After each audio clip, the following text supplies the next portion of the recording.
नमस्कार। जय श्री राम, जय माँ भारती, जय अखंड हिंदू राष्ट्र। तो आज मैं जिस विषय पे बात करने वाला हूँ, मेरा नाम दीप्तनुदय, मैं त्रिपुरा से हूँ। वो है राम राज्य। अब बात यह है, आलोचना जो चल रहा है सारा देश में वो है हिंदू राष्ट्र पे। तो मैं अलग से राम राज्य के बारे में क्यों बात कर रहा हूँ उसको मैं थोड़ा सा व्याख्या कर देता हूँ। बात यह है कि ये जो अखंड हिंदू राष्ट्र है, पहली बात कि भारत बुनियादी तौर पे बराबर से हिंदू राष्ट्र है। वो आप कह रहे हो कि अगर हिंदू राष्ट्र है तो उसे हम लोग बनाने का जो लक्ष्य है क्यों रख रहे हैं। बात यह है कि हिंदू और सनातन, इन दोनों शब्दों का व्याख्या ठीक से नहीं किया गया है हमारे समय में। हिंदू जो शब्द है वो एक भौगोलिक शब्द है। हिंदुकुश पर्वत से लेके हिंद महासागर के बीच में जो भी रहते थे उनको हिंदू कहा जाता था। उसी हिसाब से जो वर्तमान भारत में जो भी रह रहे हैं वो सारे हिंदू हैं। तो ये हिंदुओं का देश हिंद राष्ट्र हुआ, वो बुनियादी तौर पे हुआ। उसको अलग से बनाने की आ, अलग से उसको घोषित करना, बस घोषित करना भर है, लेकिन हिंदू राष्ट्र है ये। तो फिर लेकिन अगर हिंदू राष्ट्र बन भी जाता है तो उससे भारत को और भारत के आदिवासियों को क्या फ़ायदा होगा।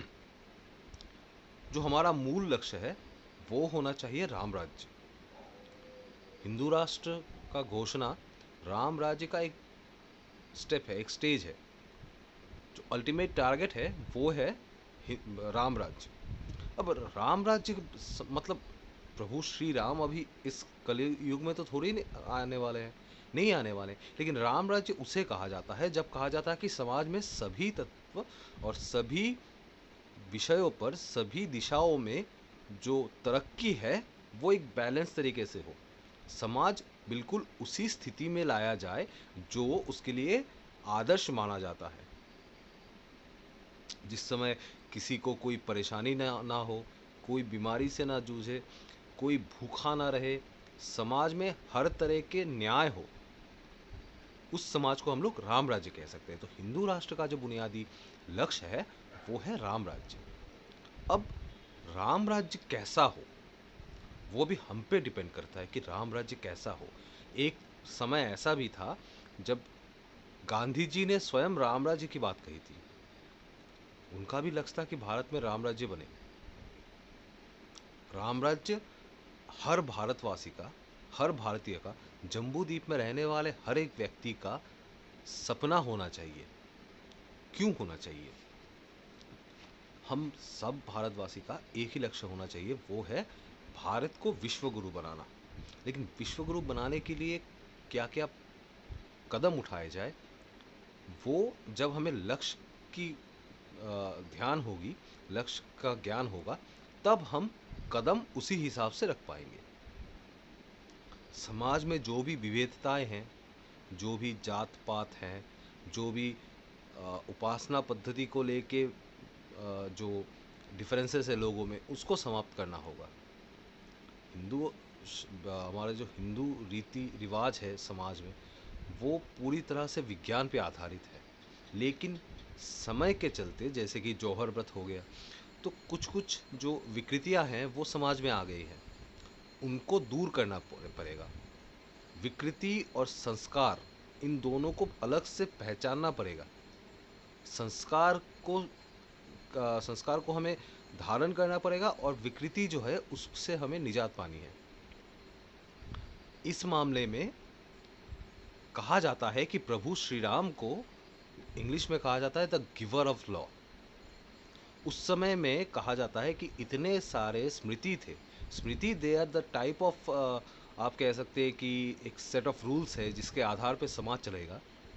इतने सारे स्मृतिज थे कि मान लीजिए कोतवाल ने किसी एक स्मृति के आधार पर किसी को गिरफ्तार किया, जो न्याय करता है वो दूसरे स्मृति के फॉलोअर हैं, उनके लिए ये कोई अपराध नहीं है, तो वो छूट जाता था। ऐसे कन्फ्यूशन आया था। प्रभु श्री राम ने सारे स्मृतियों को एक करके मनुस्मृति नाम से लोगों को अर्पित किया।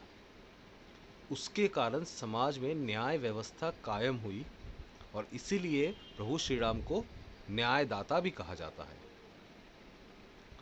प्रभु श्री राम का शासन कैसा था, जहाँ पे इंसान तो आप छोड़ दीजिए, कुत्ते के ऊपर भी कोई अन्याय नहीं हो सकता था। हर जीव के लिए उनके पास समय था, उनके उसके लिए न्याय था। कोई कैपिटल पनिशमेंट यानी कि किसी को शूली पे चढ़ा देना, किसी को फांसी पे चढ़ा देना, किसी का सर काट देना नहीं था समाज में। फिर भी समाज अपराध से मुक्त था। क्यों था? अब ये हम लोग जब भी समाज में कोई अपराध होती है, हम कहते हैं कि न्याय लाओ, उसको कानून बनाओ, कड़ी से कड़ी सज़ा दो। बहुत सारे ऐसे अपराध हैं जिसमें बहुत कठिन सज़ा का प्रावधान होने के बाद भी वो अपराध अभी भी समाज में चल रहा है। तो इससे एक चीज़ तो पता चलता है कि सिर्फ कानून को सख्त बनाना अपराध को ख़त्म नहीं कर सकता। लोगों के मन से अपराध की जो प्रवणता है, जो प्रवृत्ति है, उसको ख़त्म करना पड़ेगा। अब उसको ख़त्म कैसे किया जाए? आपको पता होगा कि जब सेकेंड वर्ल्ड वॉर के दौरान रशिया और जर्मनी के बीच युद्ध चल रहा था, द बैटल ऑफ स्टेलिनग्राद, तब रशियन जो आर्मी था, उनके पास ऑप्शन यही था कि अब आप दुश्मनों की गोली से मरो या हमारे गोली से मरोगे, क्योंकि अगर आप डर के भाग आए तो उनको गोली मार दिया जाता था। निकिता क्रुश्चेव ने इस चीज़ को समझा और उन्होंने एक ऑल्टरनेटिव रूट लिया। उन्होंने कहानियाँ बनाई हीरोज़ की। वसीली को एक स्नाइपर हीरो के तौर पे पेश किया गया। लोग इंस्पायर्ड हुए। देखा देखी बहुत से लोग खुद से आने लगे, और वही वो मोड़ था जहाँ पे जो युद्ध का परिणाम है वो पलट गया। हमारे पास हमें हीरो बनाने की ज़रूरत नहीं है, हमारे पास हीरो है। न्याय और निष्ठा पे कैसे ज़िंदगी बिताया जाए, कैसे एक आदर्श शासक बना जाए, वो उसके मर्यादा पुरुषोत्तम श्री रामचंद्र हैं उसके लिए। प्रैक्टिकल लाइफ में युद्ध को कैसे जीता जाए, बड़ी सेना के खिलाफ खड़ा होके कैसे युद्ध को जीता जाए, कैसे हर छल कपट का जवाब उसी के भाषा में दिया जाए, उसके लिए भी हमारे पास हीरो है, प्रभु श्री कृष्ण है। ऐसे बहुत सारे हीरोज़ हैं हमारे पास, हज़ारों साल की ये सभ्यता है। उनसे हमें छाँट छाँट के जो अच्छे वाले हैं, जो समाज में इम्पैक्ट डाल सकते हैं, उनको हमें एकत्रित करना है और उनका प्रचार करना है। मैं समझता हूँ वर्तमान परिस्थिति में प्रभु श्री राम और राम राज्य के प्रचार